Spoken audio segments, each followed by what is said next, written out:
What we are about to discuss is an introduction to potentially the most suppressed concept and technological innovations of the digital age. If the masses wake up to its existence and true potential, we can expect radical political and social change. A cyber revolution is at our fingertips, just for now, the majority doesn't know it yet. Being a product of our mental conditioning, we all thankfully possess the ability to change our outlook or perspective. It's all about what information and ideas we're exposed to. If you've never heard of the concept we're about to explore today, or are unfamiliar with the technology that could facilitate it, then you're not only in for an eye-opening treat, but on the other side of this video will quite possibly have your perception change forever in terms of what you think versus what is actually possible when it comes to overcoming deep-rooted, socially constructed and largely synthetic government controls. This is something that should be making mainstream news headlines and going viral, however for obvious reasons largely remains in the shadows with only a small portion of the world's population even knowing of its existence. See, this outlandish concept is not very well understood or received because its purpose stands in stark opposition to government and big business incentives. As a result of this social conditioning and government programming that we're all exposed to and somewhat moulded by from a very early age, for many, the idea that something like what we're about to break down would even be allowed to exist will be an extremely alien one.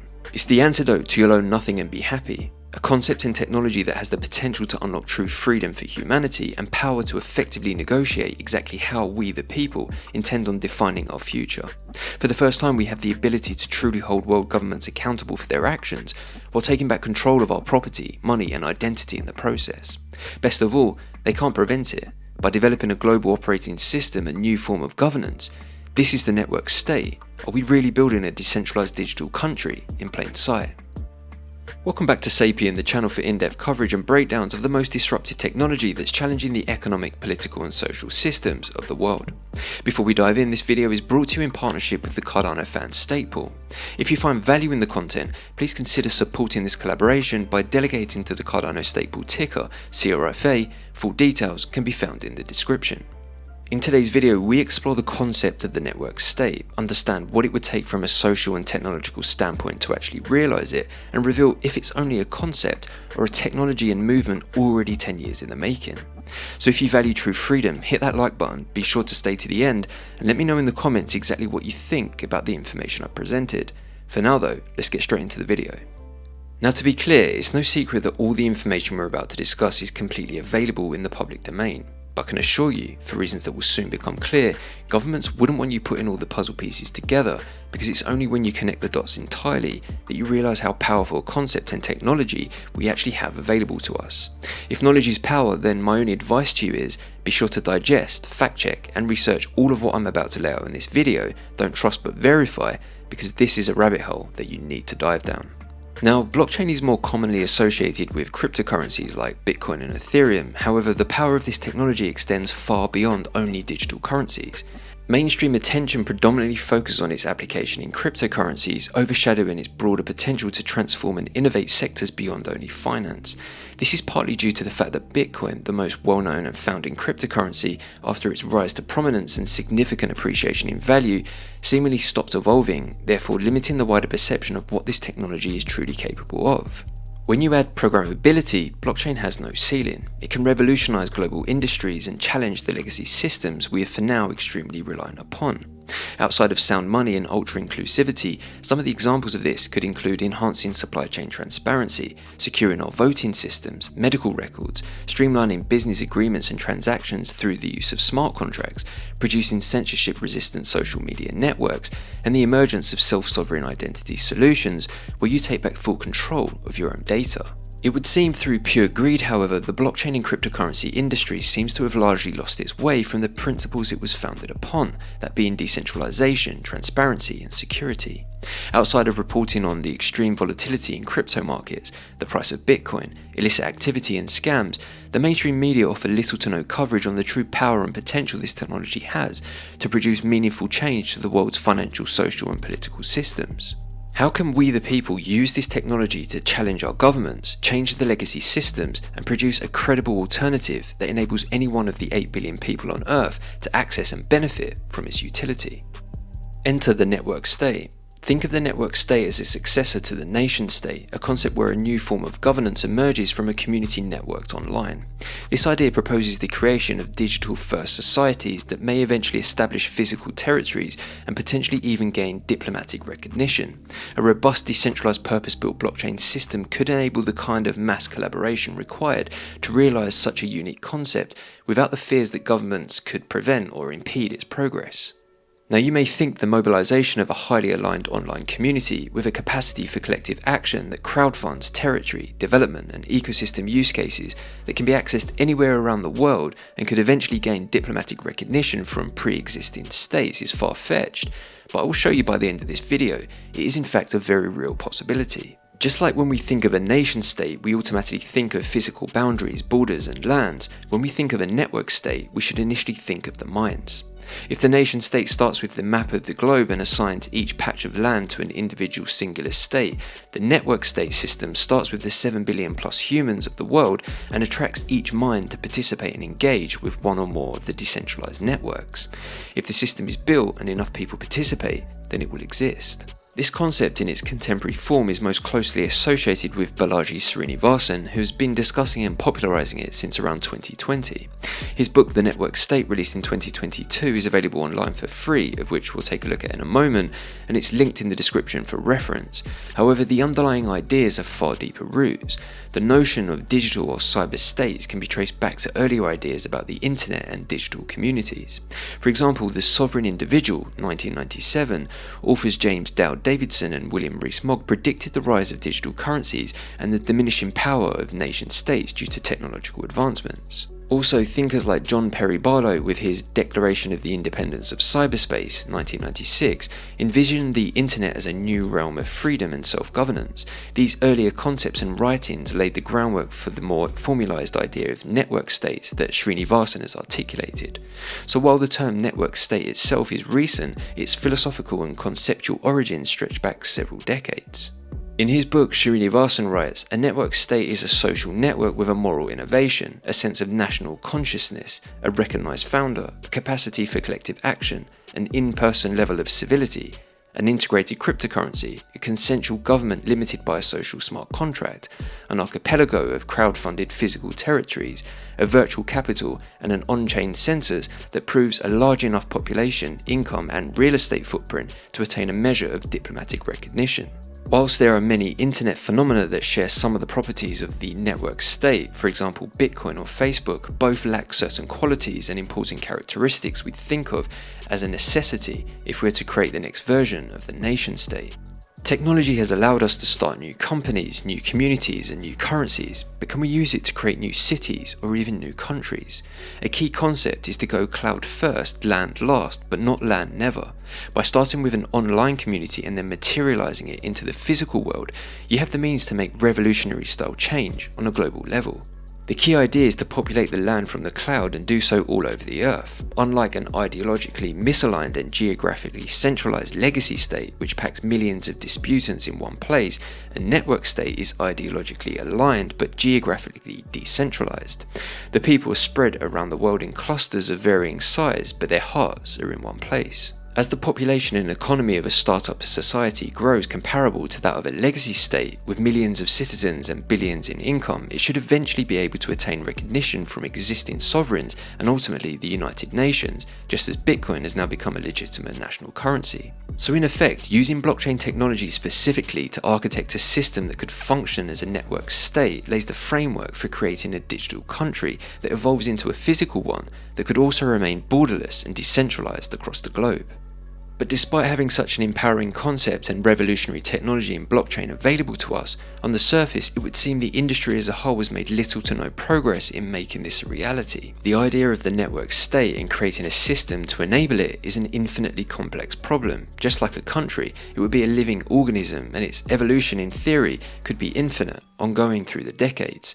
For such a system to exist, it would need a founder with a vision and ability to effectively communicate it to attract an initial community dedicated to the cause. It would need to be founded on true libertarian principles to give it the best chance that true freedom will exist within the system and attract a community who share an equal motivation for its objective. It would need to be highly decentralized, programmable, self-sustainable, efficient and provably secure, able to service and scale to the millions or billions. This would require enormous effort, resources, research and expertise to produce a military-grade mission-critical level software to operate at scale and attract mass user participation.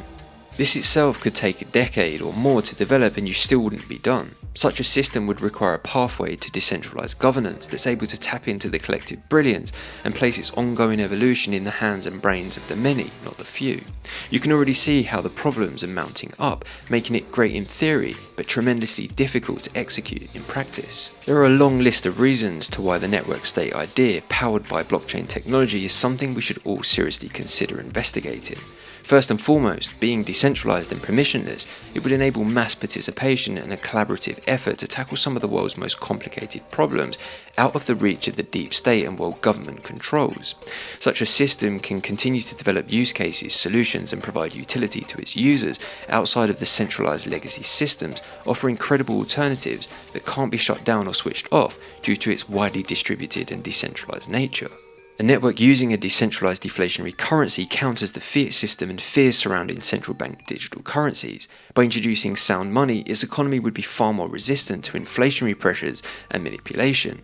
It enables users to be their own bank, maintaining complete control over their money, how they store it, and choose to transact. Forget a two-party system in politics, questionable elections and corrupt governments. A network state with a treasury and decentralized governance model would enable its users to vote on-chain in the most transparent way, dictating exactly how funds will be utilized, development carried out, and effectively how the digital country will be run. A network state blockchain system would enable us to bring our financial solutions, social applications and commerce into a decentralized network that's self-governed and permissionless, with no limits to the number of use cases and utility that can be made available to its users. All of this can coexist with legacy systems of the world. Again, it's the alternative, not designed to replace but instead improve, challenge and compete with them. It's a well-known fact, governments are the worst when it comes to innovating. They are more interested in convincing you to bring them to power than they are about solving the problems in society, rarely changing what for them is seen as not broken. But blockchain technology and the formulation of a network state can challenge world governments and force them to innovate on a completely different level. Just how we see in big business where one entity uses its size, financial might and market domination to impose its will, place restrictions and enforce change on other companies, the network state and blockchain technology, if it grows large enough in terms of users, financial power and infrastructure, and has installed true decentralized governance, could create a scenario where it's able to challenge world governments in a government-to-government style approach. As the network couldn't be shut down, is accessible to anyone and all activity being transparent, so publicly available, it would set the ultimate example. With meaningful adoption, for the first time we would have a system that's able to hold governments accountable just by its sheer existence. You can imagine how this would naturally force them to innovate and adopt parts of this technology themselves to improve their own systems, retaining users and value in the process. Right now, the people have no power or platform to force governments to make meaningful change. The network state could create that government-to-government level playing field, exposing the systems that up to now we have no choice but to participate in. In my mind, there's no question that the network state is possible, it just requires the right system and enough adoption to make it happen. Now, the idea of the network state is probably leaving you as equally inspired as it is frustrated, as it seems so far out of reach from a societal and technological perspective. But is this really the case? When I said that the blockchain industry has made little to no impact in terms of building something that embodies the makings of the network state, what I should have said is that there's one major outlier in this respect, one that isn't playing the same game as the rest of crypto, but instead changing it altogether. The best part of 10 years in development, with 100% uptime since its inception in September 2017, factoring in its technological advancements, engaged community, roadmap and founder's vision, demonstrates that this blockchain is producing the very foundation for a system capable of facilitating this, and it was all in the design from the very beginning. If you support the idea of the network state and are intrigued by its potential impact, here's just some of the reasons why you should be looking at Cardano as a serious blockchain system that could realize this extraordinary concept. First and foremost, the vision for Cardano communicated by founder Charles Hoskinson has never deviated from its commitment to realize a decentralized and equitable digital future where governance, identity, economic and social activities are decentralized and ultra-inclusive. Often referred to as a world financial and social operating system, Cardano's founding principles and vision aligns closely to that of a network state and can be measured against the quality and characteristics of the system it has produced today. Take some time to familiarize yourself with the Cardano roadmap linked in the description, where it outlines the foundation of its technology, approach to decentralization, implementation of smart contracts programmability, focus on scalability, and journey towards true governance of the system. After reading through this, it's hard not to visualize a network state. Then there's proof of community. Cardano's community is well known for its inclusivity, collaboration, and active participation in the network's development. This strong community culture is essential for a network state, which relies on the active involvement and cooperation of its members to thrive and evolve. It's difficult to quantify the exact size of a community in a decentralized network. However, we can point to metrics such as the 700,000 Reddit followers, 1.3 million X-community followers, 4.8 million wallets holding its native currency ADA, of which 1.3 million are delegated, and not to forget the 3,000 plus stake pool operators maintaining the network, as signs of a large community that already surrounds this technology. What about its peer-reviewed technology? Cardano committed to a scientific philosophy underpinned by the academic peer-reviewed process, using formal methods to verify the quality and correctness of the code. This sets Cardano apart from the rest of the industry, instilling confidence in its design for those looking for a thoughtful, evidence-based blockchain infrastructure. All of the technology that forms the Cardano blockchain has gone through this rigorous academic process, making it a complete industry outlier in this respect.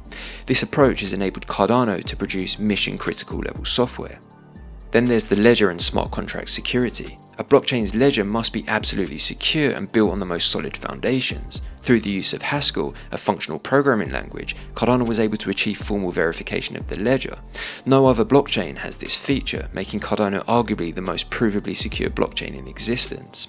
If we think of the ledger as the component that forms the basis of the country, if it can't be formally verified, then what guarantees do we actually have about the security of its very foundation? This same level of security is not lost on its approach to smart contracts. In a network state, smart contracts will form a huge part of its programmability for many of the use cases or products that provide the system users utility. For this reason, the smart contract infrastructure needs to be equally secure. As a result of very specific elements of its design architecture combining functional programming with the local state, Cardano is able to produce formally verified smart contracts. Through its proof-of-stake consensus protocol, or Ouroboros, the Cardano ledger is also highly decentralized, meaning it can't be captured, a necessary characteristic to prevent bad actors from taking over the system and impacting or impeding its evolution. Cardano's proof-of-stake model is also extremely sustainable, low-cost and efficient in comparison to proof-of-work systems like Bitcoin. This drives decentralization, encourages mass participation, and is highly scalable. In terms of upgradability, a system facilitating the network state would need to be extremely agile and have the ability to evolve or upgrade without negatively impacting or compromising the system when doing so. One of Cardano's many innovations and a unique advantage is its hard fault combinator technology. By ensuring smooth backward compatibility, transitions, and maintaining a single unified ledger, the hard fault combinator provides a robust foundation for Cardano's continuous development and long-term sustainability. The seamless nature of upgrades via the hard fault combinator builds confidence among users and stakeholders. Knowing that updates won't compromise their assets or network's functionality encourages broader adoption and participation. You can reference all Cardano hard fork events and will see history dictates this technology upgrades the chain seamlessly each time. Then we come to the builders. The Cardano ecosystem has grown significantly and now has a long list of individual development teams and companies contributing to its evolution outside of its founding entities. This again points to what we discussed earlier about a network state needing to harness the brainpower of the many, not the few. It really is proving to be an entire movement when it comes to the build out of its technology, infrastructure and use cases being made available in its ecosystem. Cardano is already tapping into a huge collective of minds that are increasing its trajectory and development speed considerably. We also discussed how a decentralized treasury would be a critical component of any network state. Just like a real-world government or country, the network state needs access to a treasury to continue evolving its tech, infrastructure, and even fund the purchasing of physical property or land. Cardano's self-sustaining treasury currently sits at around 1.5 billion ADA, or around $600 million at its current market value, making it the largest decentralized innovation fund of its kind. And this leads us nicely to governance. Finally, for a network state to exist, it needs a governance framework that enables transparency, empowers all users to have a voice, and one that places its continued evolution firmly in its users' or citizens' hands, providing a solution where votes can be cast and verified to dictate the direction and decision-making process. This may well be the largest social experiment of the digital age. Cardano is about to embark on its era of governance. The founding entities are on the verge of burning their Genesis keys, meaning they'll no longer control the network, parameters, or treasury. All future development will be guided by its community. Simplified, governance on Cardano will enable the chain to access the collective brilliance of the entire community to guide its continued evolution. It removes the final aspects of control held by those founding entities, unlocks a 1.5 billion ADA treasury fund, placing it in the hands of the Cardano community, and ultimately ensures every ADA holder has a say in the direction the protocol will take moving forward. This is something no other chain in the industry is able to say. Cardano's minimum viable governance solution, whereby a constitution will be ratified on chain, takes us one major leap forward and a crucial step closer toward realizing the network state. While Bitcoin stopped evolving after tackling the inflationary aspect, Ethereum introduced programmability but lost its way through some poor design choices as a result of the move fast mentality, it's actually Cardano that continued to evolve this technology. In taking the best aspects of Bitcoin and Ethereum and combining this with its own vision and innovative approach to blockchain design, it now has all the characteristics and technological architecture that you would associate with the foundation of the network state, and it's deep in development and about to embark on an industry-defining era in its roadmap. So that's it for today's video, and what is for now only scratching the surface of the network state concept. I'll be making more content on this subject matter as Cardano journeys through its governance era.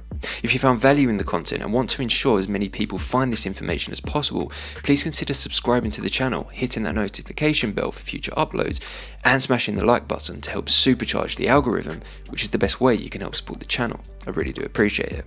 Until next time, as always, keep it sapient, keep it blockchain, and most importantly, keep it Cardano.